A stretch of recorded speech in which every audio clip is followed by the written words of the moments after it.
What's up, YouTube? Ask a Nerd TV here, and today we're going to be talking about how to overclock your Nvidia graphics card. Now, in this example, we're going to be using version 4.6.1 of the MSI Afterburner software on driver version 430.86 for the GeForce RTX 2080 Ti. As you can see here, I already have my core voltage, my power limit, and my temp limit set to the maximum, but by default, what you'll see is this.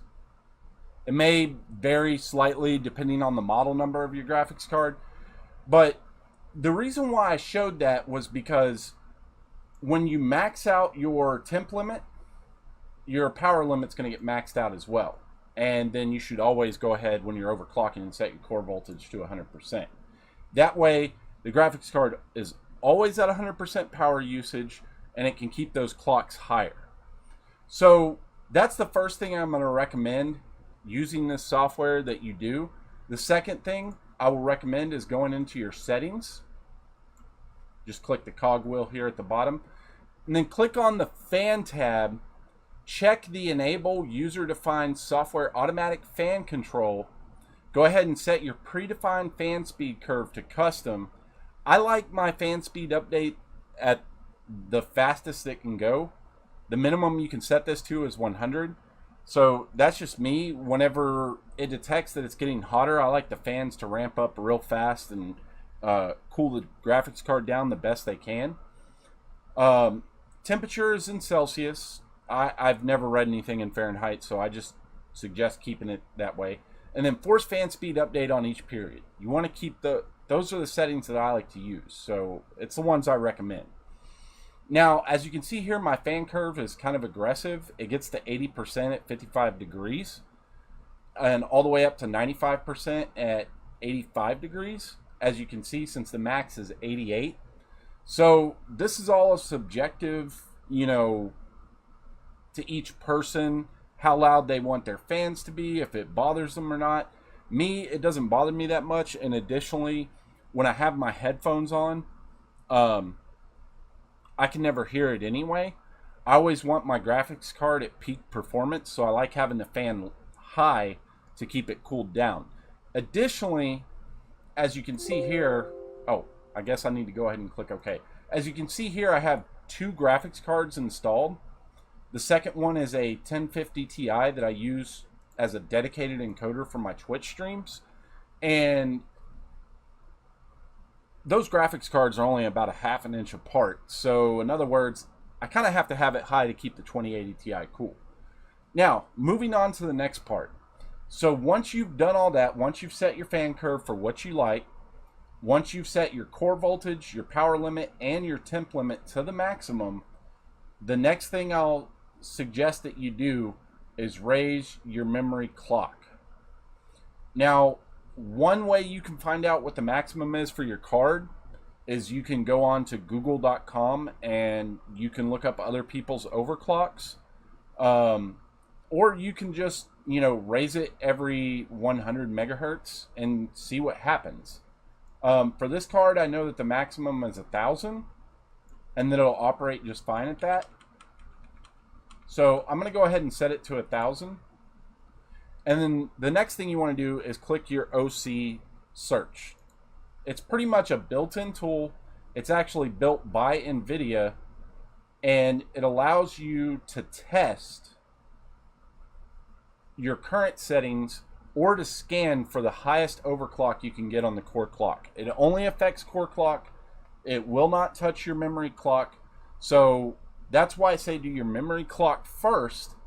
That way you can get to know what the maximum memory clock is that's stable and then work on your core clock.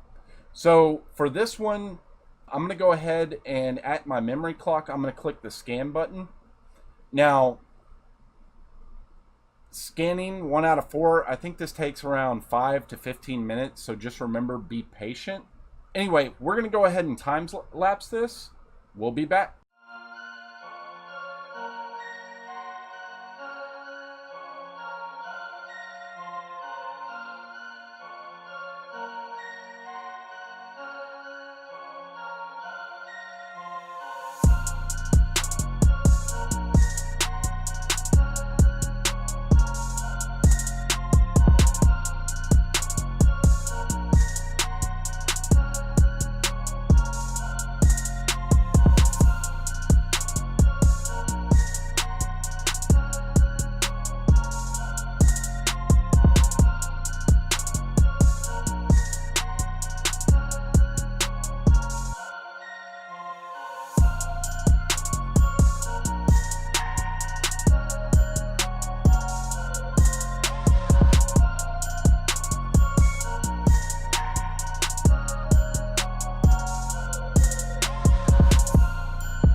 All right, we're back after 10 minutes and 13 seconds. That's how long the test took. And as you can see here, it shows scan succeeded, average overclock is 94 megahertz, dominant limiters is power, with overclock curve exported to MSI Afterburner. So what we can do now is we can go in and set that to 94. You can go ahead and check the box. And now here's your settings. Now, of course, this is just step one. We still have more to do. So the next thing you want to do after doing this might not actually be the final.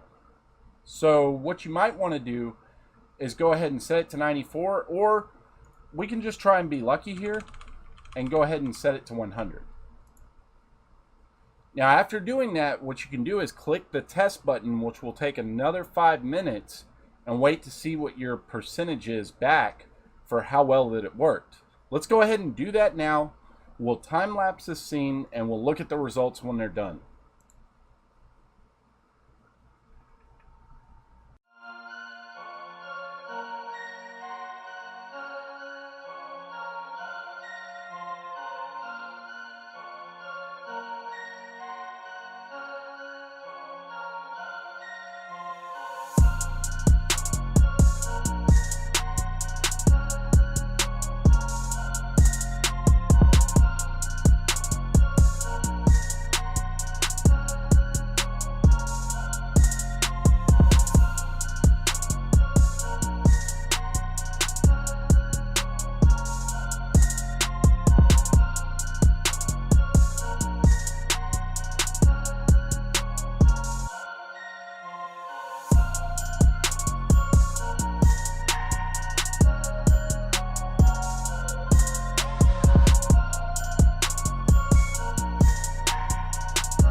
All right, we're back after only 5 minutes and 6 seconds.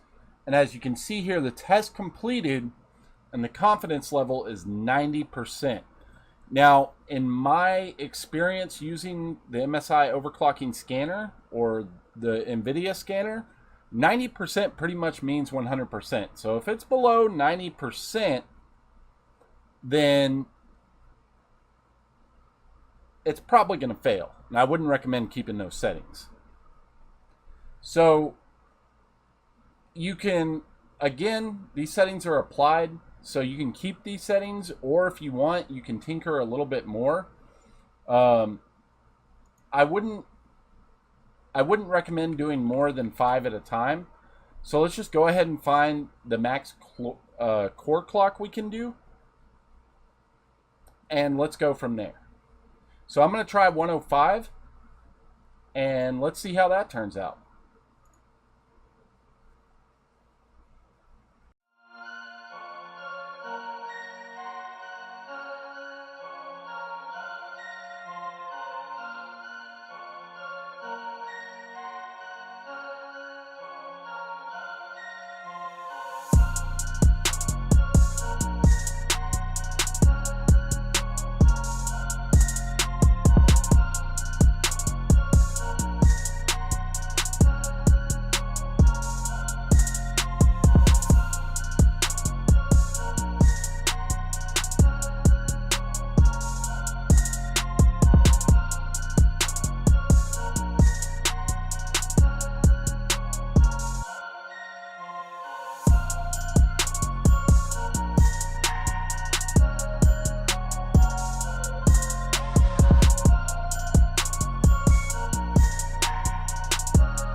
All right, we're back after that second test at 105 megahertz with another confidence level of 90%. Now I'm going to go ahead and leave these settings. I could show you like how to make sure it's stable and in terms of like finding your maximum and all that stuff, but that's a pretty good lead in. Now the last thing you want to do is test it in a real world scenario. So with these settings saved, what I'm going to do is I'm going to open the Heaven benchmark, and I'll link below as well as the link to the MSI Afterburner software where you can download this from. Now, of course, you can set these settings all you want. I wouldn't suggest full screen so you can kind of monitor your Afterburner. But what you can do from here is you can click the run button and you can let the Heaven benchmark run for several hours. I suggest definitely letting it get up to its maximum warmth, like letting the GPU get as hot as it's going to get, and letting that benchmark run for quite a while. That way you can gauge that everything's going to be completely stable. You won't see any artifacts. You won't see the benchmark like doing any spots where it stops. Your computer doesn't crash. So if you have any questions from here on, like there's something you want to see, maybe there's a problem with your computer, maybe you have a question about optimization, how to, like, what's the steps to clean out viruses, go ahead and comment, like, and subscribe. Let me know down below what other videos you want to see, and I'll start working on those. This has been Ask a Nerd TV. Have a good day.